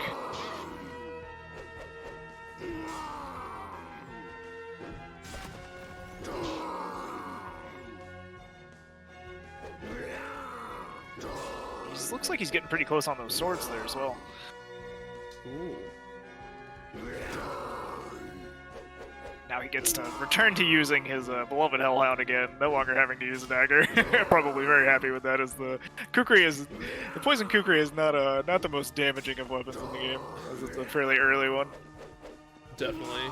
And it's nice to have a weapon on hand. Like, while you do have Hellhound, there's certain enemies that it's just easier to slash, or maybe if you're trying to hit walls to break them open, to find items that can be way faster to just use your sword. So having something good on hand can help a lot. Or even just weaving in auto attacks between casts there too, because as we've seen, there are times when like you can only cast it so many times in rapid succession. I know Hellhound, I think maybe 2 on screen at a time is one of them, but a lot of abilities have those sorts of limits where you'll see it's optimal to kind of throw in a weapon attack in between as well. So you'll see players do that often, which is nice. It gets to really reward you for having, you know, a fully fleshed out kit, you know, having good shards as well as having good weapons. Unfortunately, Alucard did just kick the Bloodbringer.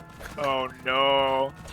So that is a source of damage. That's not the Bloodbringer familiar, not the Bloodbringer, unfortunately. So he'll have to revisit that if he wants to.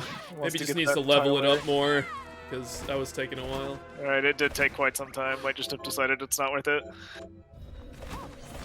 Looks like he is moving on. We got Vrukiel heading towards Upper Cathedral, maybe also going to the Sorcery Lab. We'll see. We'll see where he decides to go. There's a lot of different directions he could go at this point. He's pretty powerful with that Hellhound and Jeeble's Glasses combo. Mm-hmm.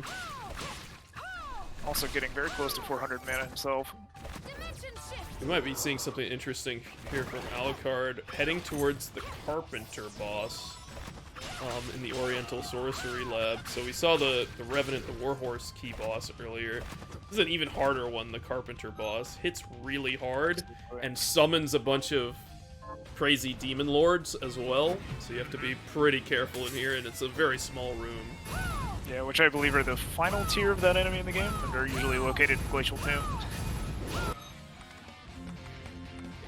Nothing a little bit of apple juice won't solve. Exactly. Apple Juice, Molite Blast. And that 1 damage from the Bloodbringer. Bloodbringer's trying his best. And of course you hear it being very animated as well. Yeah. Has quite the personality.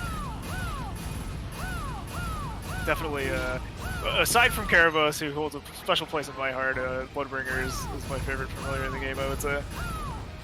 It's very cool. One of those demon lords. Indeed. Carpenter Quite hitting for healthy. like 250, 300 damage a pop. Yep, very Really difficult to quickly. kill, does quite a bit of damage. Does take it down, and it gets the shard, too. Cerulean Splash, nothing to write home about in this scene, but also managed to take down the Carpenter. No worse for wear.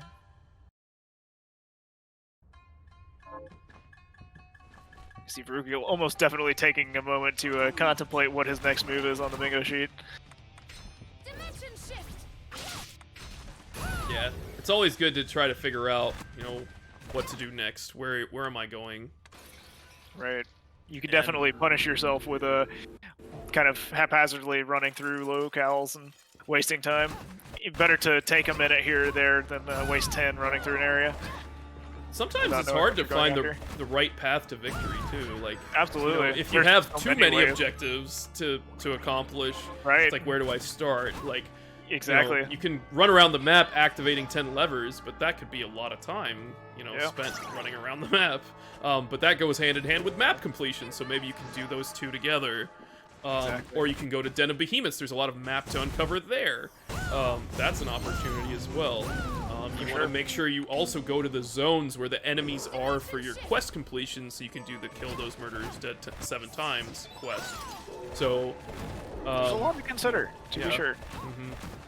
I mean, you even maybe just finding, you know, getting lucky and happening to find like bunny boots or something in a chest or what have you can be important. you can really just change the dynamics of how the game goes. Yeah. For sure. And I mean, and we see like that in that Alucard's got the Galleon map, and I don't believe Vrukiel has. Vrukiel finds his own Bloodbringer, almost definitely going to try to do something with that as well. We'll see if he actually sticks to it. But has picked up a very key shard, just kind of along the way, which is really nice, kind of like how Bunny Morphosis went. So definitely a little lucky there. And for Alucard, sure. speaking of Bunny Morphosis, Alucard just picked up Bunny Morphosis there in Cathedral. So Very nice. that is a helpful option as well, but has actually defeated most of the early game bosses, so maybe difficult to find an opportunity to kill a Absolutely. boss with Bunny Morphosis. If you've killed most of the early game bosses, then you gotta kick your way to victory on something tough. Right, and I would imagine that it was almost maybe even intentional for Vrukiel to skip some of those early bosses, which can be detrimental too. Like I know talking about, you know, boss kills, unlocking things or whatever, killing Zangetsu 1, defeating him rather, actually unlocks more of the quests to avenge the murders of the villagers as well. So it's a bit of a trade-off there from Vrukiel waiting to kill him until much later. Yeah, these routes have evolved so differently and very interestingly. Yeah, absolutely.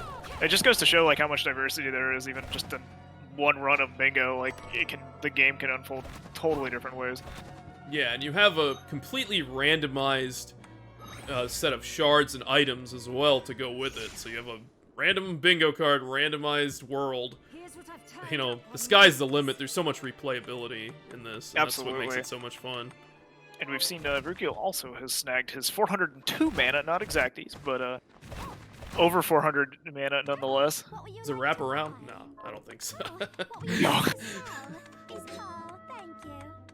God, that would be a shame. Though I guess honestly, he would probably be none worse for wear for that because he still is rocking those Jeeble's glasses. Does not care about mana in the slightest. True. Continues to jam Hellhound, slapping everything with its fiery glory. It's doing a lot of damage. 748 damage per hit. It's yeah, pretty decent, I would say. Not too bad. Yeah, we'll see the difference between the Carpenter bosses, I think, coming up here. Yeah, absolutely. I would be shocked if we didn't see the Carpenter boss with the key. Having fun in these Torii gates. Yeah, him stumbling into some of these warp doors, and just doing some infinite warps here, probably unintentionally, but yep, there's a neat warp puzzle here which can be completely trivialized by use of Dimension Shift, which you see him doing here. Perhaps we'll see a bit of a combination of the doors and Dimension Shift as well. There he is. He's going through them properly for a moment. Just really depends on what's faster. Yeah, I'm not really sure where Alucard's going, but heading towards the tower or down back to the garden. We'll see. There we go. He figured it out. He stood on top of the door to a Dimension Shift. Not quite intended use, but you know, gets us into the next room here. So just continue. Both players continuing to explore and pick up chests along the way.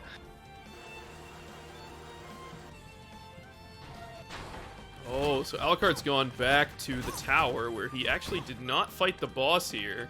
Ah, just to go pick up that guaranteed shard, perhaps. Well, the but chest checks. An opportunity to use Bunny Morphosis, which he just picked up as well. Important to note.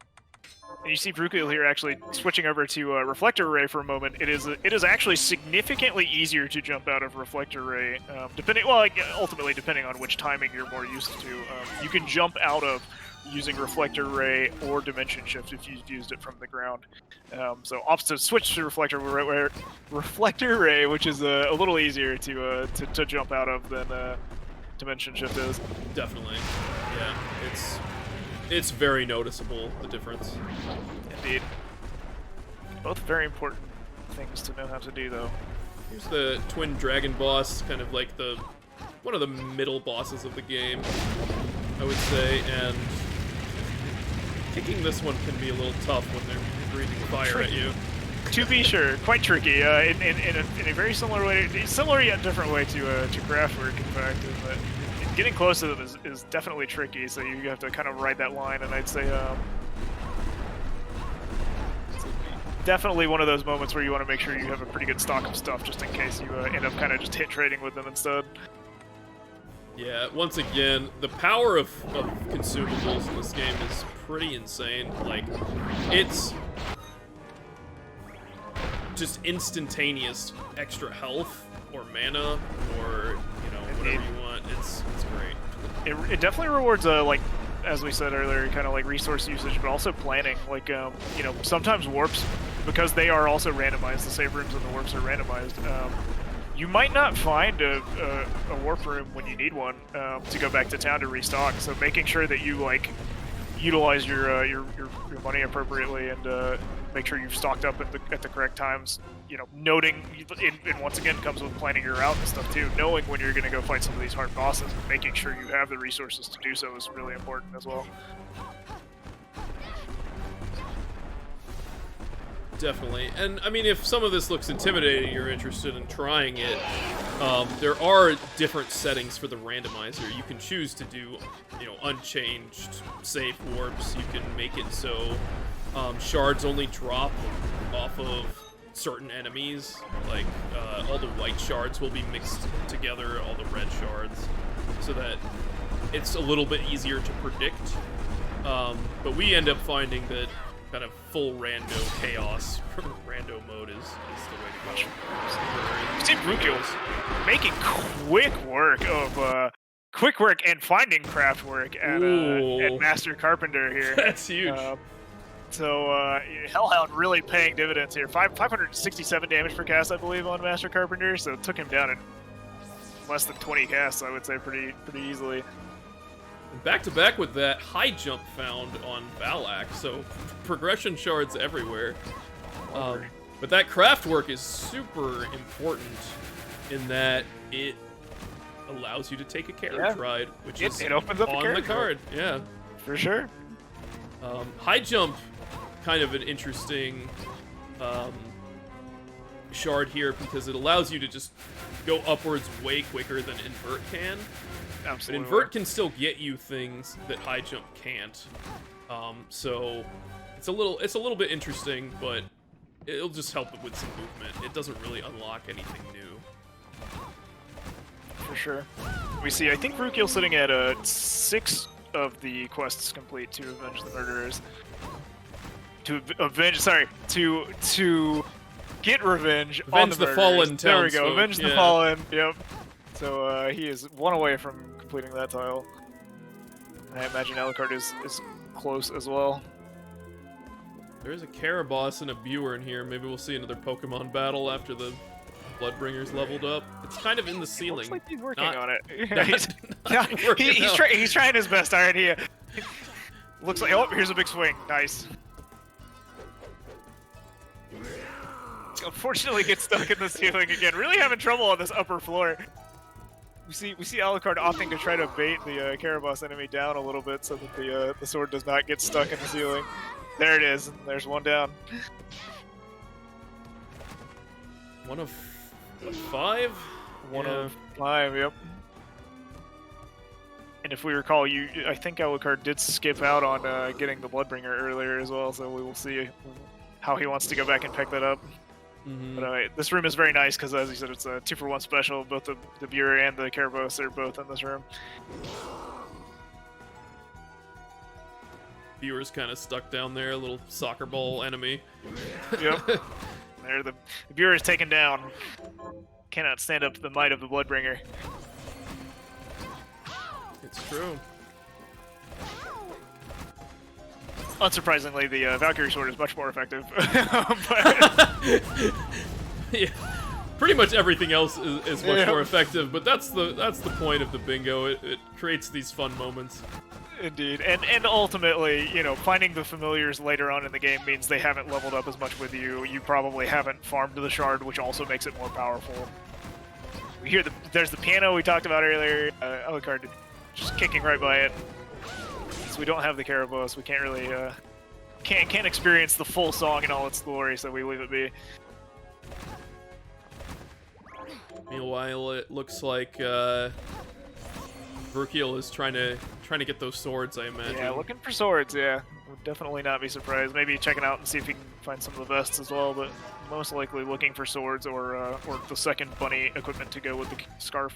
It's a bit of a puzzle trying to It figure out all absolutely this is. crafting, and if you can figure it out, you can profit with objectives. To be sure. I mean, and we've seen that in the power of Jeeble's glasses as well, even just making sure to revisit it. And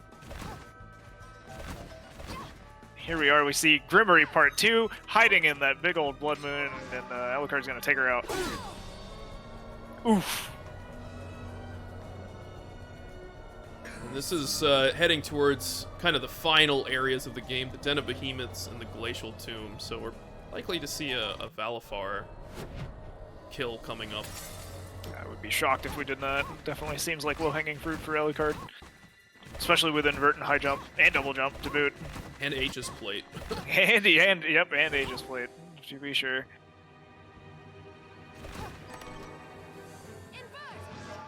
Find Silver Bromide, which is an interesting progression item as well, though I don't know if we'll see it actually used here, we'll have to see. But it allows the runner access to the train. Or I guess Miriam access to the train. First you need to go use this bromide, which is an important ingredient in getting your photograph taken in these days. And get your photo taken by the kind people in town, and then go see our buddy OD up in the library, who is kind enough to lend us books, which I don't think we talked about either. We hit on it a little bit. Did we? as, Okay, good, yeah. We were getting over to the library, but yeah, those books are very helpful for just powering Huge Miriam boon. up. To be sure, and once again, he also will allow you to make that photograph that you've obtained into a pass for you to ride the train, which allows you access to both the train area, which is just past the room earlier where we saw the carriage mart and the lilies and the big puppy. Allows you to board the train and go to another sorcery lab. Yep, you absolutely need that silver bromide in order to get there. Now, there aren't a lot of objectives on this card that really kind of want you to go to the train, so you may or may not see that happen, but it could be another place to explore for map completion or finding some of these shards that we're missing for these objectives. Vrukiel going after Jeeble, being very careful not to take him out with Hellhound at 608 damage apiece, and manages to succeed. And fun to see Hellhound also being a spell, one of Jeeble's signature spells to note as well. Definitely, yeah. Hellhound v Hellhound. It's more Pokemon battles, I guess. Indeed. All right, there's 7 quests completed for Alucard there. Finally turning nice. those in. Snagging it. You see Vrukiel, I think, probably deciding on what the best way to get into the garden locale is. I imagine he'll probably try to go after Warhorse, which seems very completable with Hellhound, as well as looking to go into Den himself.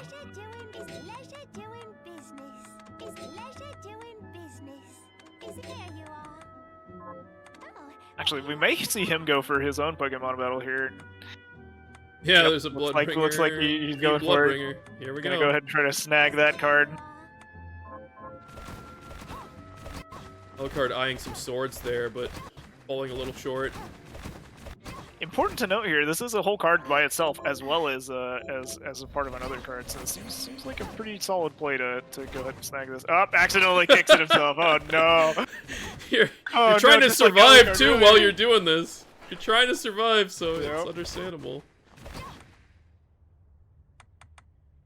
Wants to clear out all the other enemies to make it easy for the allied Bloodbringer to only have one target. Yeah, it helps the AI kind of focus. And what's kind of cool in the thematic too is like you can even note here just the differences between your Bloodbringer and the enemy Bloodbringer. Though that being said, his voice is still very intimidating and cool. Though you can't hear it on Vrukiel's side right now, but one is definitely much more purified looking, while the other is much more corrupted. Speaking of corrupt, there's a greedy guy over here, Valifar, Sure is. that kind of, you can see his chest full of coins there, and when you kind of defeat him his first phase, he will steal all of your money, and based on how much money you have, how much gold you have, he'll gain back HP. So you saw Alucard spend all the money he had in town, and he gained back very little health and got one shot in his second phase. Makes So. the boss fight much more manageable. Though I imagine he probably wouldn't have to have trouble regardless with Bullet Blast rocking over there, but even If so. you ever taken him on, you know, spend your money or make sure you have the damage, because he came. Absolutely. And we see Vrukiel has finally won this Pokemon battle, Alright. taking down the enemy Bloodbringer, snagging a tile on this card here. Very likely going to see Vrukiel go down towards Tart's Garden, get that free tile in form of taking a carriage ride in the Garden of Silence, as well as defeating Warhorse.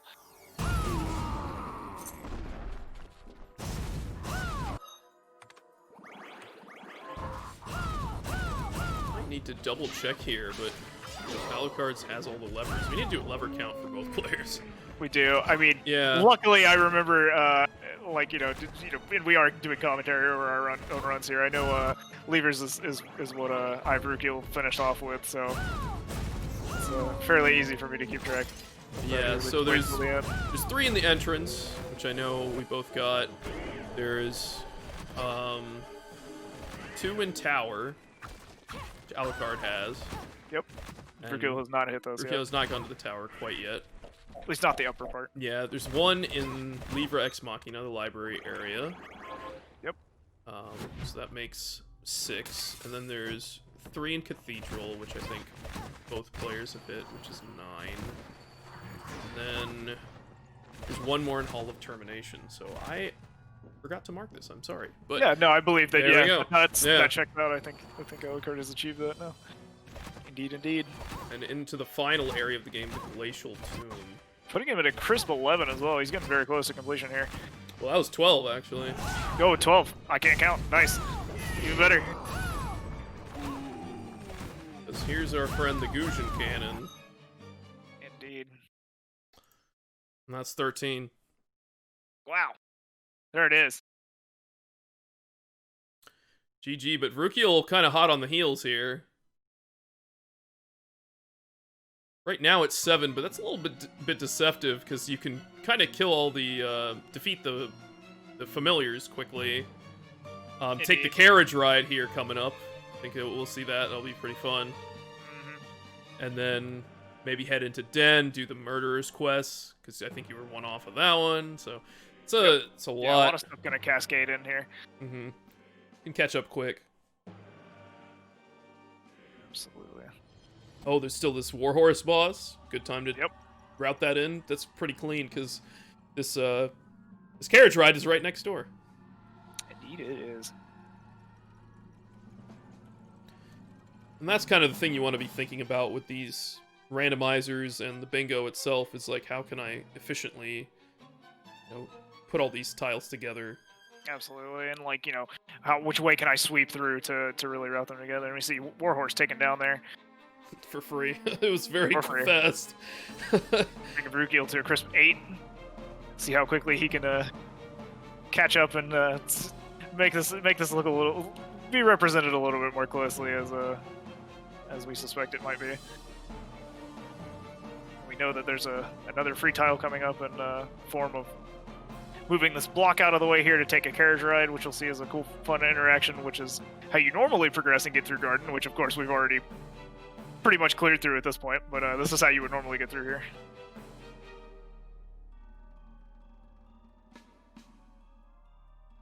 Get to see that fun background. Absolutely. There's the carriage ride. Very nice, very nice.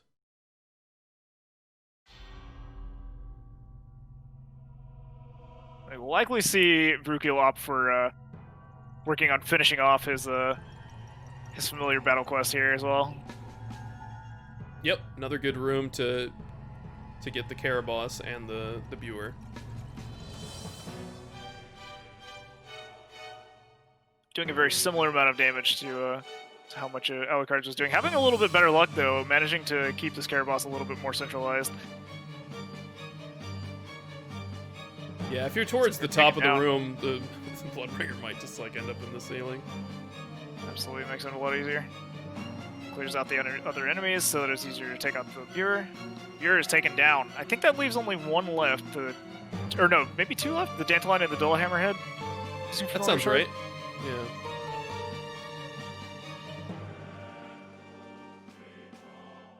Probably taking a moment to make sure we're going in the right direction here. Well, I mean, you have 9 objectives, and you only need 4 Yep. more. You're working on one right now. Exactly. So, what are they going to be? You got to figure that out. It's Are you going to... deciding whether you're going into Den and going after Valifar, going It's pretty down clear into... to do the quests for to Absolutely. kill those murderers dead 7 times. For you might sure. even have those, you just haven't turned them in. It's yeah, exactly. I think that's very likely at this point. And then, yeah, I mean, the 10 levers, I think you've been proactive. Vrukiel's been really proactive about hitting those. It's just a matter of getting the remaining ones. Yep. Deciding here, I guess, to poke into Underground and maybe either finish off levers or go towards the macaron down here. Yeah.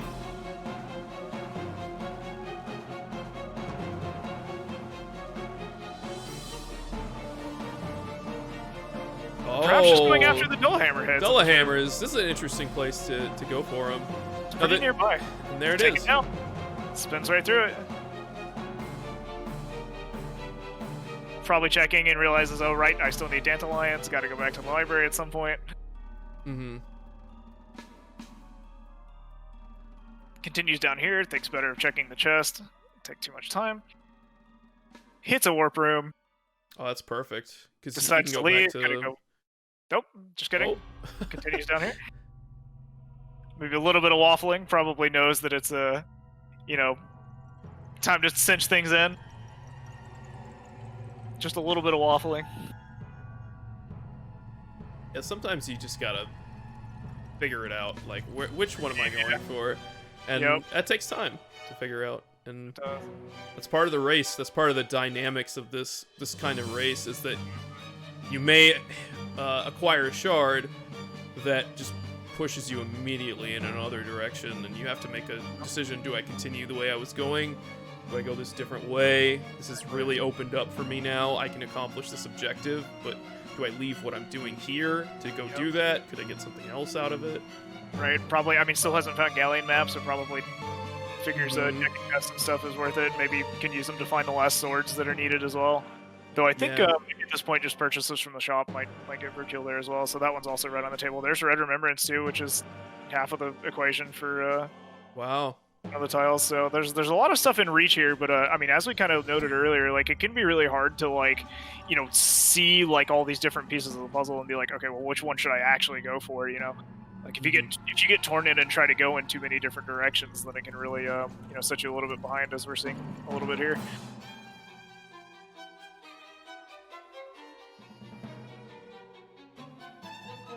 And you even saw that earlier from Alucard, like going to try to do the Bloodbringer versus Bloodbringer fight, and just kind of abandoning it. It's like, I can probably do some objectives somewhere else. And just kind of giving up on it. Yep, for sure. No, and that's almost definitely something we're going to see here from Vrukiel as well. I think he's probably deciding, it's like, okay, listen, hold on a second, let's just cool our jets and think, because we're going in too many directions.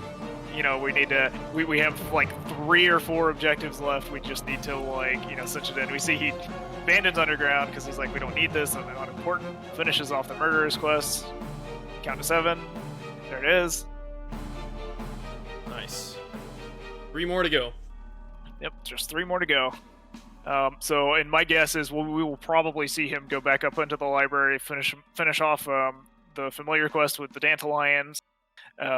He's going to finish off swords right now, I believe, and then likely might go up into top of tower and hit the levers up there, because I know we noted he hasn't actually hit those yet. Yeah, I think Vrukiel got the 3 in entrance, the 1 in the Lever Ex Machina, and then the 3 in Cathedral. Yep. And then the 1 in Hall. 1 in Hall of Termination. So that's 8. Yep. So 2 more in tower will do it. Same ones, I guess. And here we see him selling everything to really afford these swords. They're pretty darn expensive. Might have been why Alucard didn't end up going for them himself. Actually, a lot of available options, which is pretty good. For sure. Yeah, this was we saw both players really, like, ultimately, like, there are a lot of the same tiles that are marked, but how we got there was very different from both players. Mm-hmm. It's amazing. It's quite cool indeed. 27,000. The final sword purchase, yeah, getting there. Probably using that to market. Now goes and confirms that he does indeed have all of the swords that he needs, not counting Zangetsu, of course. There's all 10. Very nice. Yeah, then I think it's Dandelion and the levers, like you said. Just gonna go straight for it. At this point, you know what you're on a mission. You know what you're doing. Yep. You're finishing the game out. You're hoping you're in time or whatever. Like.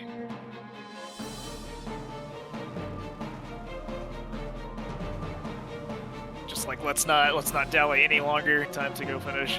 Yeah. When you're like crafting and shopping, that's when you may have to like think and puzzle it out. Really think about it. What you want to sell. Don't want to sell any of those swords. And, yeah, you're rewarded with an objective. So here we go, our final battle. Final showdown. Dun, dun, dun, dun, dun, Knowledge versus power. Who will win?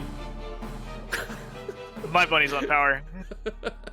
Especially since knowledge is on the wall. No, that seems to be countering the Bloodbringer. Yeah, it's pretty effective. A little bit of idle movement into the spikes there, too, just trying to keep the Dandelion in the right spot so the Bloodbringer can hit it. Winding up, here it comes! Blow, and then we see the Dandelion taken down, snagging this tile for Vrukiel.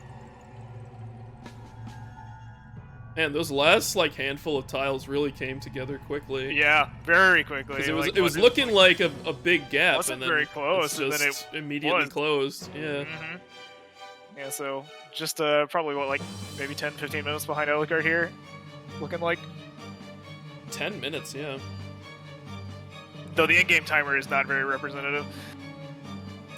Right. We tend not to use the in-game time to measure time in this game as any deaths or resets. Just it'll Yeah, just we can reset your offset it. timer. It'll just offset everything. So Yeah, or not reset, RTA but is the just way to pause. go. Yeah, exactly. Real-time attack. All right. So The Vrukiel opting to, he's like, okay, what's the fastest way I can get to tower? That's definitely where he's going. He knows the last 2 levers are there. He remembers. Trained for this moment. Gotta go get the levers right now. Still using Dimension Shift. Never did find invert. that's Or one way high to jump, for that travel. matter. Yep. But Just the doesn't need Jeeble's it, though. glasses have really Exactly. really helped in that regard. To get him there.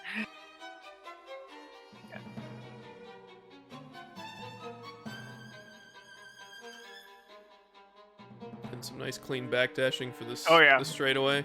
You know he's feeling it. He's like, here we go. We're finishing up right now. Opting to kill the portraits just because, I guess. You got Hellhound. Gotta use it. And then we'll see it. Very interesting path towards these levers. Wow. He's actually going to dimension shift all the way up this because he can with Jeeble's glasses. That's been the theme. You know, Jeeble's glasses have really paid dividends for him. And it did take him, it probably set him a little bit behind farming and stuff, but it did make sweeping through a lot of this stuff a lot more clean. So you can see he can actually warp behind this door here and then hit the lever. It's cheating. What's upwards. happening? There's the The elevator. elevator What? comes down, smacks it in the head, gives him a boost for the last lever. And there it is, GG. GG. Wow. Pretty What an funny way ending. to finish it off. Yeah. Well, thanks everyone for watching. Really, fun really running. was fun. Hope you enjoy the run.